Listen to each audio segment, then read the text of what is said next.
Good morning. അപ്പോൾ വീക്കെൻഡൊക്കെ ആയിട്ട് എല്ലാവർക്കും എന്താണ് പരിപാടി? നല്ല ഹാപ്പി ആയിരിക്കില്ല എല്ലാവരും.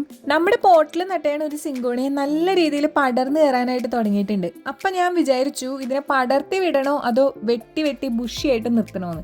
പിന്നെ ഞാൻ ഓർത്തു വേണ്ട, പാവല്ലേ, പടർന്നു കയറി പൊക്കോട്ടെ എന്ന് വിചാരിച്ച് രാവിലെ തന്നെ ഈ പണിയിലേക്ക് അങ്ങ് സ്റ്റാർട്ട് ചെയ്തേ. എൻ്റെ പൊന്നോ, എന്തുമാത്രം സമയം ഇതിനകത്ത് കളഞ്ഞെന്നറിയോ. ടൈം വേസ്റ്റ് ആയില്ല, നമുക്ക് സംഭവം ചെയ്ത് കിട്ടി. പിന്നെ നമ്മൾ രാവിലെ തന്നെ ഇങ്ങനത്തെ പരിപാടിക്കൊക്കെ ഇറങ്ങുമ്പോൾ നമ്മുടെ സമയം പോകുന്നത് അറിയില്ല. ശനിയാഴ്ച ആയതുകൊണ്ട് വലിയ കുഴപ്പമൊന്നുമില്ല. നമ്മുടെ മോൺസ്റ്റർ പ്ലാന്റിനും ഒരു സിങ്കോണിയത്തിനും നമ്മൾ ഓൾറെഡി ഇതേപോലെ ചെയ്തു കൊടുത്തിട്ടുണ്ട്. പക്ഷെ അതൊക്കെ ഭയങ്കര നീളം കുറവാണ്. ഇത് എൻ്റെ ഹൈറ്റിനേക്കാളും മേലെ ഉണ്ടായിരുന്നത്, അതാണ് ഇത്ര ടൈം എടുത്തത്. അങ്ങനെ അവസാനം നമ്മളിതേ സെറ്റാക്കി കൊടുത്തിട്ടുണ്ട്. ഇനി ഇതിൻ്റെ ജോലിയാണ് പടർന്നു കയറി പോവാന്നുള്ളത്. നമുക്ക് വെയിറ്റ് ചെയ്യാം. നമ്മൾ അമ്മയ്ക്ക് ഗിഫ്റ്റ് ചെയ്ത് റെഡ് മുസാണ്ട പിടിച്ച് കിട്ടിയിട്ടുണ്ട്. ഓർക്കിഡും സെറ്റായിട്ടുണ്ട്. അപ്പോൾ എല്ലാവർക്കും ഹാവ് എ നൈസ് ഡേ.